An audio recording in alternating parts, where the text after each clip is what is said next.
Well, hello there, everyone, and welcome to our podcast. James Hilliard, really happy to be on board for today's conversation, which is accelerating data innovations in healthcare with Agilant Solutions, Inc. and HPE Storage Solutions. A couple of things that we're going to be touching on here today. One, we're going to look at how these two teams really coming together can help you address your modern data storage challenges, specifically in healthcare. And we all know that the amount of data we create in healthcare not only has just grown exponentially, but it continues to do so at such a fast pace. So how do you all keep up? And I'll tell you, storage is really part of the key there.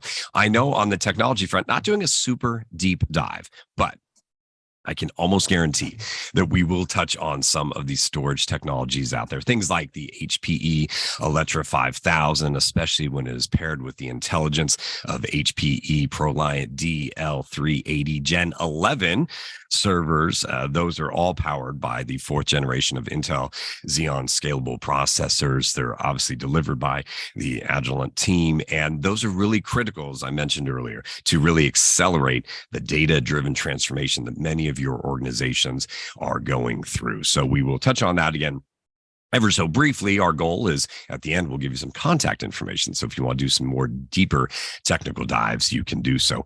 Our guests on board for that part of the conversation, Scott Fawcett is here. He is with HPE, a storage solutions architect. Glad to have him on board. And with Agilant, we have Mike DeLibero on board. He is the executive director for healthcare sales. So looking forward to chatting with those guys. They're going to kick things off first 10 minutes or so, and then we're going to move into a conversation with our special featured guest. Dr.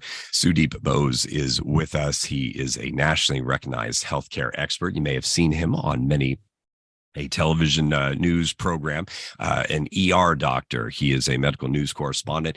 He was deployed overseas in the Iraq War. He was a combat physician, and one of the patients that he treated was Saddam Hussein. Shortly after his capture, he checked on Saddam Hussein and worked with him. He was a Bronze Star recipient, also an entrepreneur and philanthropist. He does have an organization, thebattlecontinues.org, which I encourage you to check out, which provides support to veterans. So we'll talk with him a bit later on about the future, some of the innovations that he hopes to see coming down the line in the tech and healthcare space. And then we'll talk probably a little bit about kind of teamwork and the resilience, because as I mentioned, there's a lot of change going on. And one of the ways to deal with change is finding a resilient mindset. And so we'll talk a little bit about that with Dr. Bose. Looking forward to that. On the tech front, let's go ahead and dive into our conversation. I'm going to start over with Scott, and really, Scott, from the 40,000 foot level here in terms of how storage solutions, and again, I mentioned in the beginning, the Alletra 5000, one of the storage solutions from HP, how are storage solutions really driving innovation? I don't think that a lot of people immediately jump to the idea of storage is an innovation driver, but you all at HPE do see that, especially in the healthcare space.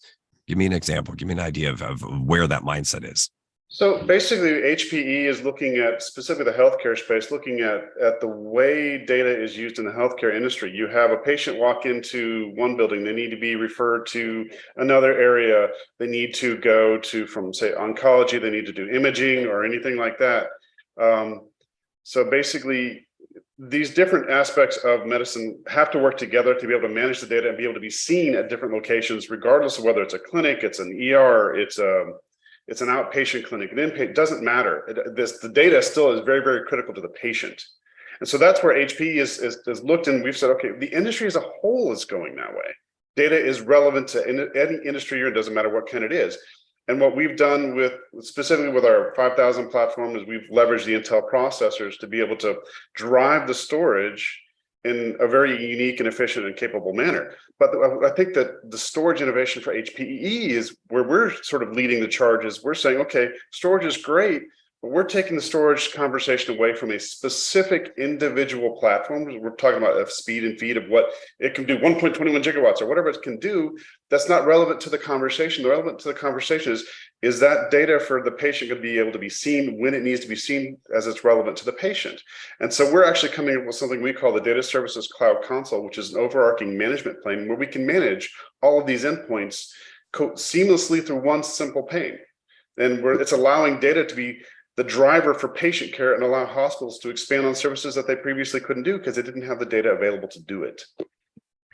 And as I mentioned, not a lot of folks immediately go to storage when we're talking innovation. Someone might be thinking, well, artificial intelligence, a doctor being able to manipulate an image of a heart and then find something in a valve that maybe wasn't able to be seen elsewhere. But in order to drive that, we need the storage. The storage is key there. It has to be able to move as quickly, handle such huge files.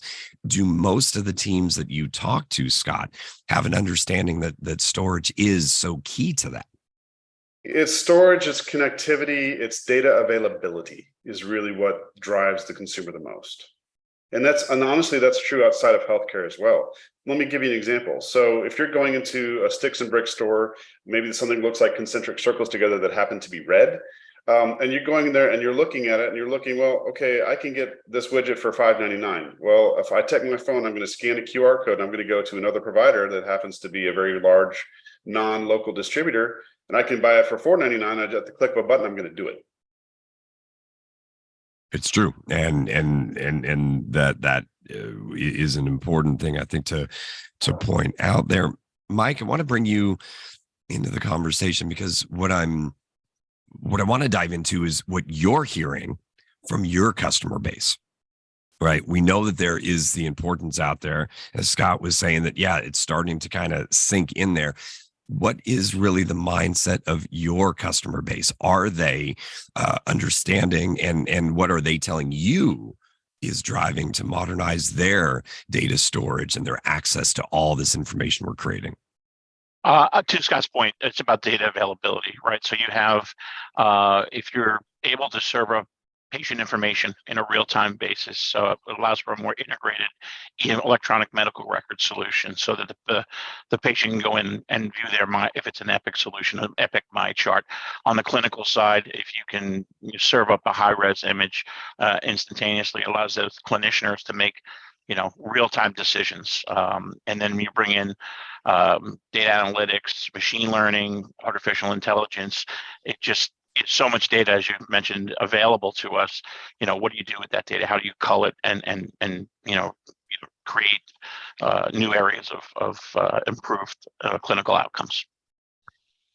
From the standpoint of the kind of healthcare industry as a whole, Mike, do you feel that a lot of organizations are still at the early stages of this journey to modernize their storage and access to data? Are we a little more than a third of the way? Kind of, where do you see us on that journey, that roadmap?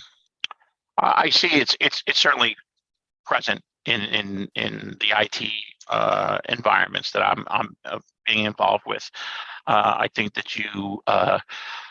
as you move forward, things have been shifted. The way the payers model goes, and that's kind of dictates a lot of the way IT makes decisions. It's a patient experience model. So the better the patient experience, the better the reimbursements will be from a clinical standpoint, and that drives a lot of technology decisions. So it used to be a volume-based industry, and now correctly we're going into a value-based and a patient experience-based model. And are you seeing more IT and then the business leaders within healthcare working closer together and having an understanding that they do need to work together on this? This is not just an IT project, but this will go to things like patient outcomes, as you were mentioning.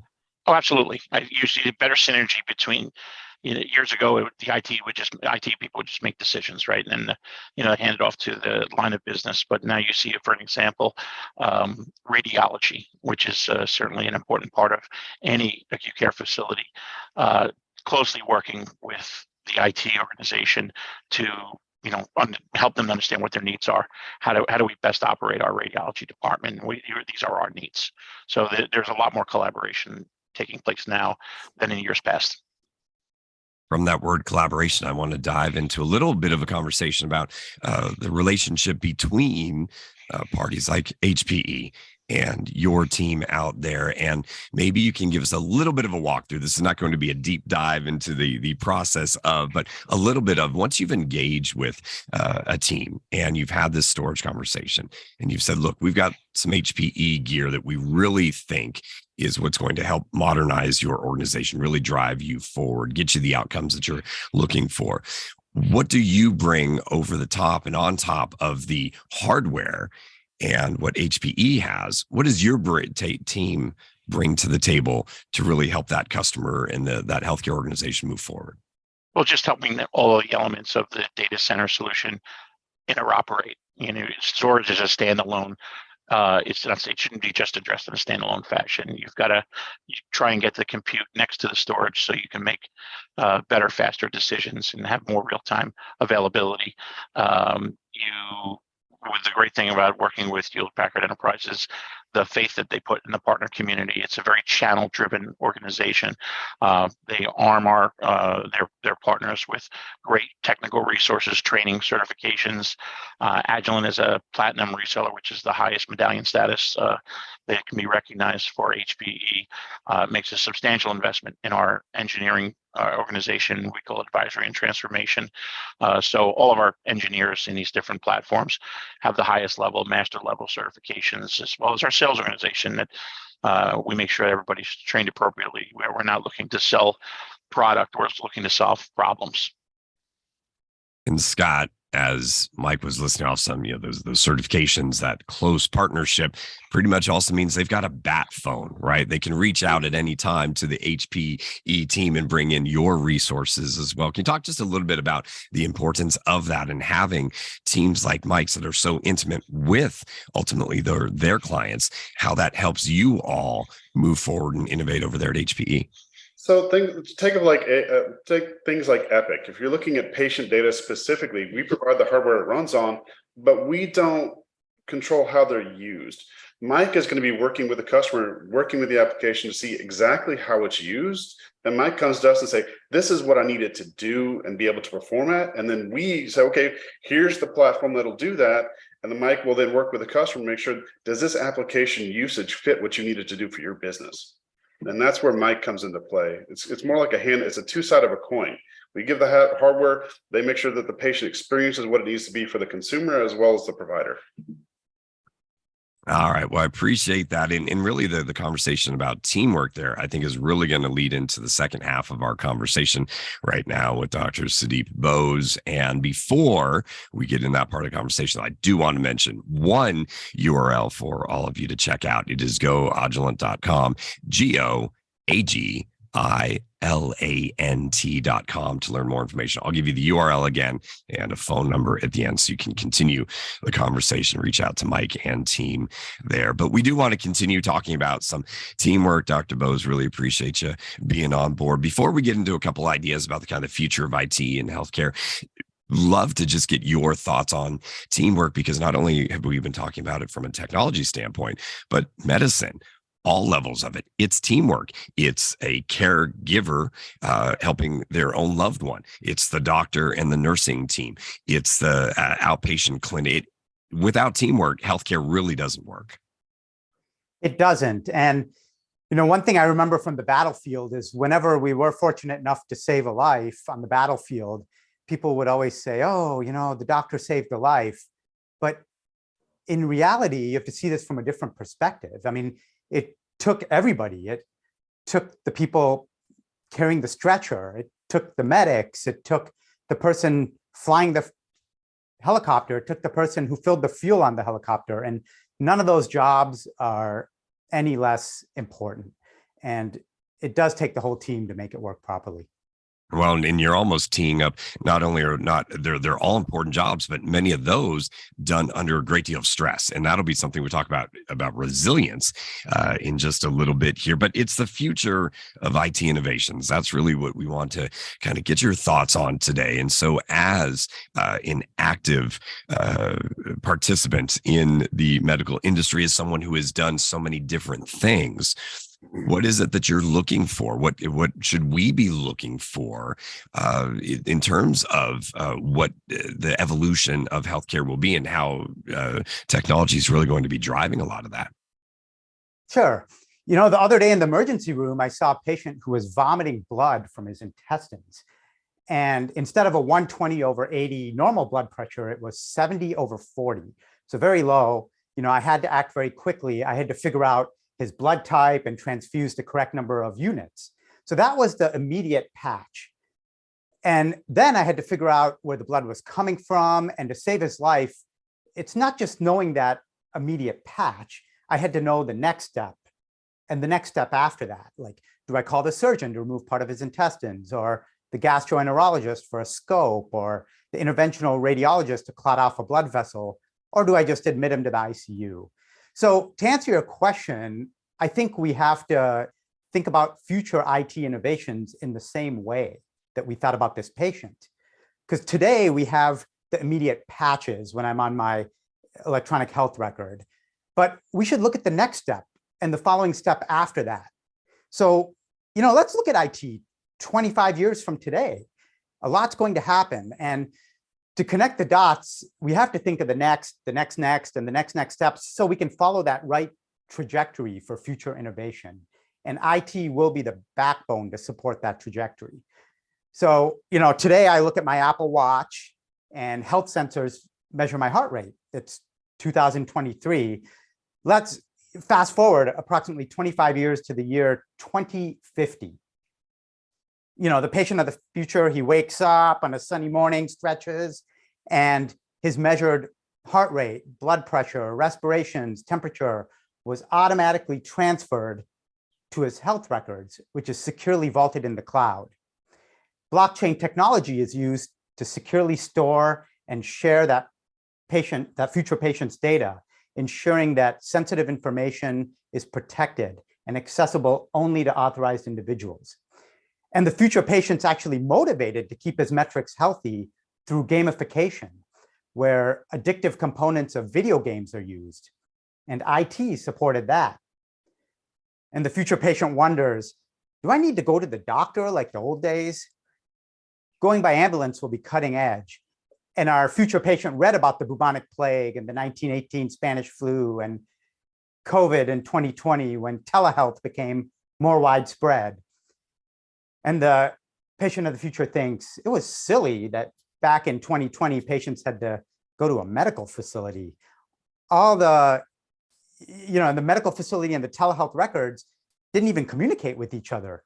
Today in 2023, patients have an imaging study across the street, and we can't even pull it up at our hospital. So in 25 years, I envision that medical care comes to the patient. The providers don't need to be in the same room as the patient. The patient visit can be done remotely using that data. So much data, big data. And it'll be a learning curve over those decades that not everything measured matters. And not everything that matters is measured. So that future patient decides to make an appointment. He contacts customer service in the year 2050, and he gets a chatbot. Highly capable chatbots are part of every medical treatment in the future. And it didn't come easily. At first, people weren't sure if they could have that same trust in a chatbot as they do in a person. Trust is the glue that holds it together. And trust in this IV infrastructure is built by small actions over time. And health insurance is catered to the future patient through chatbots. Unlike today, where we don't fully understand the cost and there's often no price transparency, the insurance chatbot instantly communicates what's covered under his plan and the exact cost. Nanotechnology helps patients of the future. Microparticles can swim in the eye and perform procedures. Microparticles deliver drugs to the body and don't get attacked by the immune system. Chemotherapy is delivered directly to cancer cells and can avoid normal cells. Microscopic robots send information about disease and notifies the physician that the future patient is about to get ill. So much so that the word symptom goes away. And then the future patient of 2050 thinks, our parents and grandparents were so old school in the 2020s. Those old computers and calculators were antiquated. With quantum computing in 2050, The future patient's DNA is sequenced in minutes, like blood and urine testing today. And looking at the DNA, they know what could go wrong and calculate targeted measures to counteract that problem. And with that DNA code, future clinical trials are frequently done without testing on actual patients. Millions will use direct-to-consumer genetic testing in the future. So that's a goldmine of information as we're talking about storage here. In the future, they'll know the risk of disease. They'll create a plan for it. So for example, if the future patient's genome shows a risk of diabetes, they change the diet and exercise appropriately. So diet and exercise are not arbitrary like it often is today, but based on science. In 2050, the world has moved onward from 5G. Telecommunication networks in 2050 have an amazing speed and capacity. Accurate pocket-sized connective devices transport the state of the patient. Real-time analysis notifies the physician if something is about to go wrong. And the turnaround time between 2 points of communication is less than 1 millisecond, allowing the specialist to regularly perform remote surgery from across the world. With artificial intelligence in 2050, healthcare is redesigned for the better. The future physician can access the entire medical knowledge for 2,000 years, allowing for better diagnosis and treatment plans. A one-size-fits-all solution transitions to targeted treatment. AI eliminates dictation, and the future physician spends time on patient care, not scribing. The future physician can blaze through notes, leading to less burnout. Virtual reality shuts out the outside world. Augmented reality projects digital information onto the real world. Mixed reality projects content that interacts with the real world. So the future surgeon uses the CAT scan and mixed reality to transform that scan into a 3D holographic image, and he can zoom in and out of that patient without a single incision. He trains his medical students to study the human body and anatomy by using mixed reality. The future physician also uses 3D printing. He makes mobility devices, prosthetics that are cost-effective for those in need. He provides a small tissue sample from his patient, and bioprinting allows him to 3D print blood vessels, bones, and organs. And the future physician can restore function of damaged organs and send the organ by FedEx, which will probably still be around then.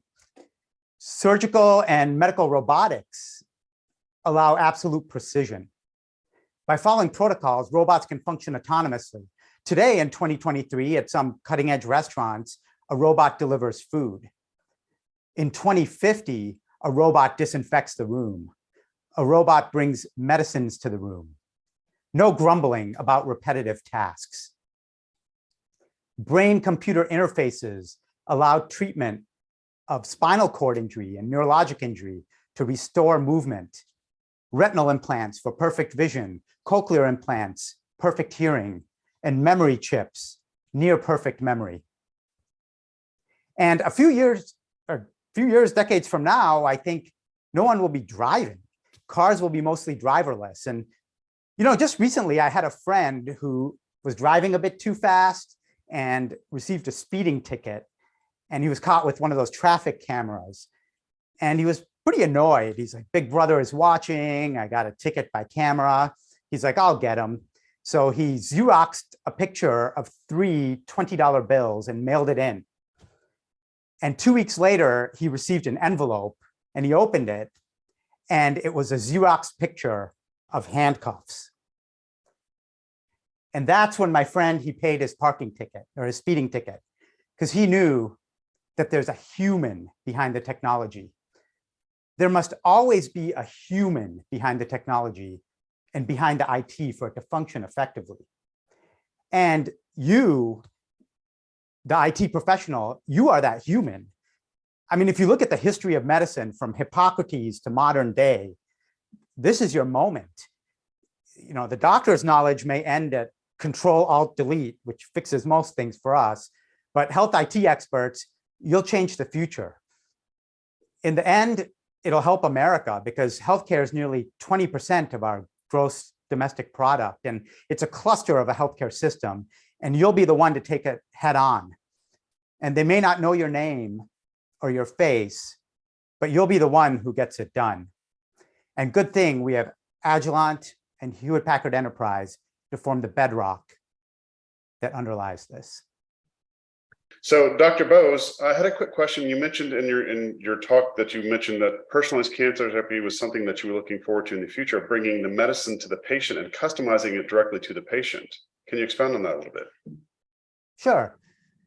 So I think it's going to start before, during, and after. So even before cancer occurs in that patient, we will know that entire patient's genome.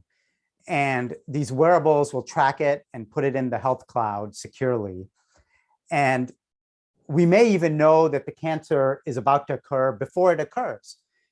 And we can take targeted measures before that to prevent it. So prevention will play a lot bigger strategy. But let's say that the cancer did occur and you're going into a specialist. Everything from the imaging, which can be 3D holographic imaging using mixed reality, to the surgery using high-speed and accurate telecommunication networks and precisely accurate robotic surgery to remove the tumor as needed, to chemotherapy, which doesn't need to affect every cell in your body where your hair falls out and you feel nauseated. Instead, it's microparticles in your body that is not rejected by the immune system and can deliver that chemotherapy directly to the cancer cells. And then that's kind of the during, and then during the after phase, I think we can take the mental health component of the cancer and treat that patient as well as the loved ones. And we can make a holistic package that will not only decrease the incidence of cancer, it'll be better treatment for cancer. And the bedrock of this will lie on IT. So basically what you're saying with that is that the data that you're getting from the post-cancer care, as well as from the follow-up, as well as the results of the chemotherapy and how they affect the patient, will all have to be then fed back into the doctor-patient relationship so they can better understand the effects of it and maybe even change the treatment plan or things of that nature. Correct. And I think even AI will play a role where, how do you filter through all this big data? Mm-hmm. Because as I mentioned before, like, not everything measured matters, and not everything that matters is measured. You have to be able to get that key element that is crucial for that specific patient. So it's not one size fits all for a certain type of cancer. It's targeted treatment for that specific patient. Yeah, so data availability would be really key there then. Very key. It's the core of how we find the information. And it's data from the patient, it's data from the last 2,000 years of medicine, from Hippocrates to today, to all the medical journals, to everything, that we will have the capability to custom extract the data. But in order to do that, you have to store the data, and it has to be securely stored. And that's very important. I had brought up the idea of resiliency, and I want to just mention to the audience here that I watched a video of yours, I believe it was in 2021, and you were just discussing some issues around COVID, and you had seen like 20 patients in one day that were all having difficulties related to COVID. And we have all heard the stories of doctors and folks in your profession just being run ragged over the last many years. And that we saw a lot of turnover in the healthcare space. That also led a lot of our leaders of our hospitals to realize that this is a hurt industry, right? Has gone through a lot of trauma in the last several years. What do you say? What is your advice to those to kind of persevere continue on and continue to build a resilient group of doctors and everybody else so that we can have a solid healthcare industry that we, the patients, can trust on. Because a lot of folks these days don't have as much trust in our institutions as we used to. And so what can you offer to leaders in healthcare to help maybe rebuild some of that trust and have a resilient group of people working in healthcare? Sure. Let's talk about resiliency. It's a very important topic. I'd like to take you back to an experience that I had when I was serving with the US Army during the Iraq War. It's an experience I'll never forget. When we first got into country, there were no showers. I went 26 days without taking a shower in scorching hot Iraq. And when we first got into country, there were no toilets. So we made these makeshift wooden porta potties, and all the feces would land in this big barrel in a bucket. And every morning it was someone's turn for feces burning duty. It didn't matter if you were the private or the captain. When it was your turn, it was burn, baby, burn. And I'm not trying to ruin your appetite here, but the way we did this was we put kerosene into that bucket of feces, and then there was a shovel. You know what that shovel was for? That shovel was to stir it around so it burns evenly. So the proper way to do this is what I call the reverse James Bond method, stirred but not shaken. And what struck me about this is that everyone, even the company commander, was stirring through the feces when his turn came. And for resiliency, the whole team has to stir. And I use this experience for strength. Like whenever I'm in a situation where I need resilience, I tap back to this, that, hey, this cannot be as bad as being in scorching hot Iraq, stirring through a bucket of human excrement. And similarly, I mean, you stirred through a lot, a worldwide pandemic, keeping up with the digital age, with Moore's Law, where technology is doubling every 2 years. And nothing substitutes your experience. Like, learn from what you've stirred through. And after that crisis has passed, leaders should take the time to reflect on what worked well and what didn't. And that can help the organization be better prepared for future crises. Because basically, burnout is job stress over resiliency. So burnout is job stress over resiliency. You either decrease your job stress or you increase your resiliency. So how do you do that? You embrace a culture of innovation. You develop contingency plans. You prioritize communication. You invest in technology. And you focus on employee well-being. And by following these suggestions, healthcare leaders can help their organizations to emerge from a crisis more resilient and better prepared for future challenges. Because face it, life often brings a lot of feces. Stay on top of it, stir through it. It'll be okay. Memorable words there. Appreciate the insight and tips there. I want to take a last moment or two here just to have you share a little bit about the mission of the battlecontinues.org. You founded this inspiration and goals and what you're doing today. Sure. This was such an amazing experience in Iraq. I mean, I grew up in the suburbs of Chicago, was stationed at Fort Hood. September 11th happened, the Iraq War, and all of a sudden I find myself with a mechanized infantry unit as their battalion surgeon in the 1st Cavalry Division. And I had the honor and the privilege of taking care of soldiers and local Iraqis and trying to help them with limb amputations and eyeball injuries and all sorts of grotesque battlefield injuries.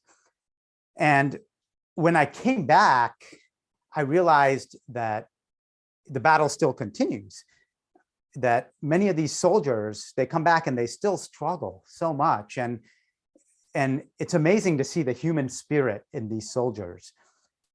And I thought I would use this platform to make a bigger impact. And what I'm passionate about, the Battle Continues, is a 100% of all donations. Every cent goes directly to injured veterans. And it's through my emergency medicine practice and various business endeavors that I cover the administrative costs myself. And it's very simple organization. Basically, people write a check, they donate online. It lands in a glass fishbowl, a 501c3. They can write it off in their taxes. And then our board of directors picks injured veterans and covers their medical bills. Well, we appreciate what you're doing with that. We appreciate your time here today, looking at the future of IT, and the picture that you paint is something a lot of us are going to give consideration to. Thebattlecontinues.org on that front in terms of the future of IT. As we laid out in the beginning here, it is all about, and none of what the doctor laid out as the potential future can happen without taking care of securely storing and being able to access all the data points that are being generated now, and as he laid out, could be generated in the future to really benefit our overall health moving forward. So a lot to consider and think about. If you want to reach out to the Agilant team, you can do so. Go agilant.com, GOAGILANT.com. Also a phone number for you to reach out, 212-736-0111. That's 212-736-0111. Appreciate Scott and Mike and Dr. Bose being on board here today. With that, folks, we're going to wrap things up. We hope you have a great day, and we do look forward to talking to you all down the road.